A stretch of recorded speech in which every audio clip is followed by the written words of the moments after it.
ভারত শাসিত জম্মু কাশ্মীরের হিমালয়ের একটি পাহাড়ি গ্রামে প্রবল বর্ষণে সৃষ্ট ভয়াবহ বন্যায় মৃতের সংখ্যা বেড়ে ৬০ জনে দাঁড়িয়েছে।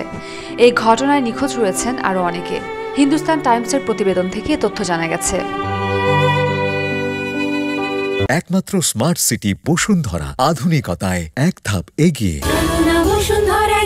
জম্মু ও কাশ্মীরের লেফটেন্যান্ট গভর্নর মনোজ সিনহা জানিয়েছেন, দ্রুত উদ্ধার কাজের জন্য জেলা প্রশাসন, পুলিশ, ভারতীয় সেনা, জাতীয় বিপর্যয় মোকাবেলা বাহিনী এবং রাজ্য বিপর্যয় মোকাবেলা বাহিনীকে নির্দেশ দেওয়া হয়েছে। এদিকে বৃহস্পতিবার রাত পর্যন্ত ১৬০ জনেরও বেশি জীবিত মানুষকে উদ্ধার করা হয়েছে এবং তাদের মধ্যে ৩৮ জনের অবস্থা গুরুতর বলে জানা গেছে।